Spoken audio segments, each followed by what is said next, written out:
Good evening, friends. Myself, Dr. Nidhi Darbari, on My Education Treasure. Today, in my present video, I am going to discuss about the philosophy of Sankhya, epistemology, and axiology.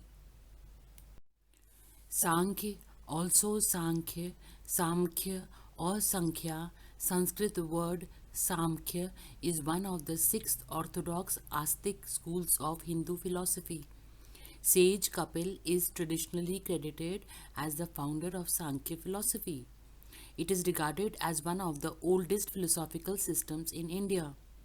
Sankhya is an enumerist philosophy and is strongly dualist. It regards the universe as consisting of two realities, Purush, consciousness, and Prakriti, phenomenal realm of matter. Jeev is that state in which Purush is bonded to Prakriti through the glue of desire, and the end of this bondage is moksha. Sankhya denies the final cause of Ishwar or God. Sankhya does not describe what happens after moksha and does not mention anything about Ishwar, because after liberation there is no essential distinction of individual and universal Purush. The Sankhya school stands on the sound basis of antithesis to pluralism of the Nyaya and Vaisheshik on one hand and gross materialism on the other. The dualistic realism of the Sankhya holds that although the world is not a phenomena of appearance, yet it is full of miseries, which is the result of avidya affected by and affected to man. Avidya can be overcome by vidya. Vivek can discriminate between Prakriti and Purush. Education in Sankhya is spiritual social necessity in order to get rid of the wheel of life and death, which is beset with triple pains, bodily, mental, and natural. For complete freedom, Vivek is utilized.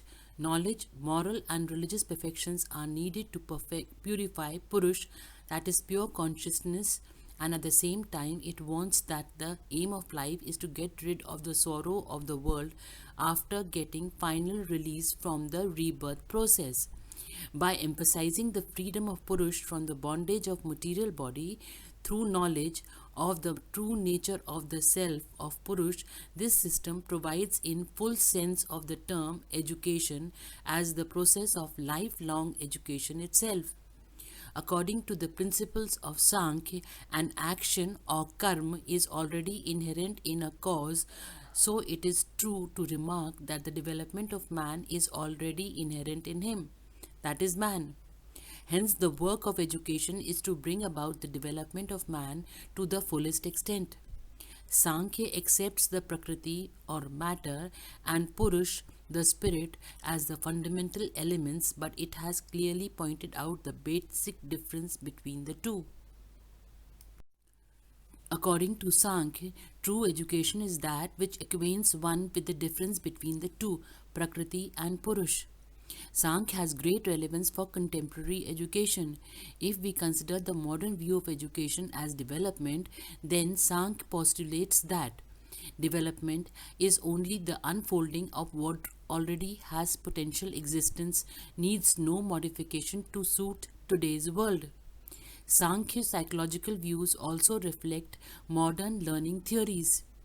If knowledge leads to the modification of buddhi in the Sankhya system, then modern education aims at the modification of behavior. If cognition is a function of buddhi or intellect in Sankhya, it is the formation of intellectual structure in modern education. The objectives of the Sankhya. The main supposition behind this school of thought is that the world is full of miseries and sorrow. The Param Purusharth, the main aim of a person's life according to Sankhya philosophy, is to get freedom from the three kinds of miseries, problems, dukh trey, adhyatmic or physical, due to the intra-organic psychological causes the person himself. The miseries pertaining to soul, mind and body include all mental and body suffering, that is fever and tension. Adhibhautik, due to the product of elements, the miseries related to the external world, and Adhidevik, due to supernatural causes or divine disorder, ghosts, demons, etc. Epistemology of Sankhya Philosophy. The Sankhya theory of causation on which its doctrine Prakriti is based involves two questions. Does the effect pre-exist material cause? Those who answer the question in negative are called asatkaryavadins, and those who believe in the affirmative are called satkaryavadins. Satkaryavad, that is pre-existence of the effect in the cause. It maintains that karya effect is real. It is present in the karma cause in a potential form even before its manifestations. Asatkaryavad. It literally means theory of non-existence. The theory of asatkaryavad is also known as arambhavad. That is, production is new beginning. It is a new arambh. It means something has a new beginning. If the cause now transfers into a different phenomena or effect, then the effect is the new creation. Some believe that in effect it's the real transformation of its cause, parinamvad, real modification. Some believe in that it is unreal appearance, vivartavad. Sankhya, Yoga and Ramanuja are believers in Parinamvad, while Sankhya Yoga is called Prakriti Parinamvad and Ramanuja is called Brahma Parinamvad. Sankhyavad, Vigyanvad and Shankar believes in Vivartavad respectively called Shinyata Vivartavad, Vigyan Vivarta and Brahma Vivartavad. Followers of Nyaya, Vaisheshik, Hinayana Buddhist, materialism and some followers of Mimamsa believe in Asatkaryavad. The Sankhya and Vedanta upholds the Satkaryavad, but their interpretations are different. Sankhya gives 5 arguments in support of Satkaryavad in Sankhya Karika. If the effect does not pre-exist in its cause, it becomes mere non-entity like the hare's horn or the sky flower and can never be produced as a sadkarma. The effect is only a manifestation of its material cause because it is invariably connected with it. Upadan grahanat. Everything cannot be produced out of everything. This suggests that the effect before its manifestation are implicit in its material cause. Sanbhavvad. Only an efficient cause can produce that for which it is potent. This again means that the effect before its manifestation is potentially contained in its material cause. Production is only an actualization of potential. Shaktasya shakaya karanat. Were it is not so that curd should be produced out of water and oil out of sand particles. If you found the video to be informative and interesting, I request you all to please give a like to the video to motivate me, share it with others and subscribe it so that whenever I upload a new video, you will get a notification.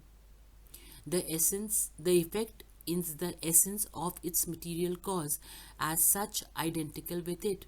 When the obstruction in the way of manifestation are removed, the effect naturally flows out of the cause. The cause and the effect are implicit and explicit stages of the same process. The curd is contained in milk, oil in oil seeds. The effect is pre-existing and its material cause. Axiology.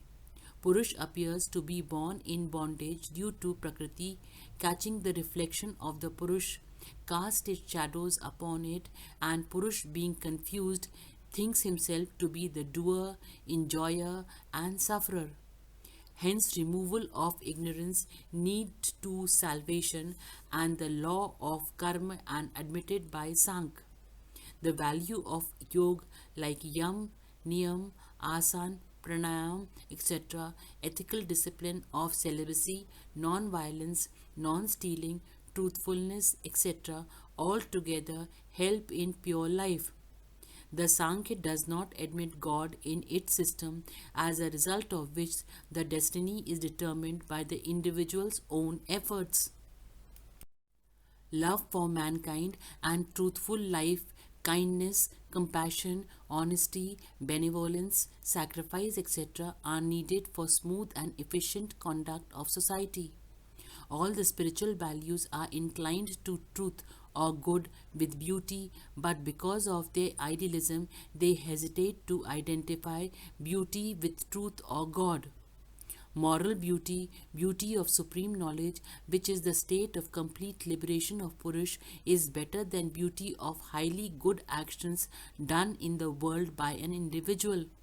The social values recognized by the system are for the abolition of all kinds of disparity, conflict, and mutual distrust, not only between man and man, but also between one nation and the other. Thank you very much for patiently watching the video, and don't forget to subscribe.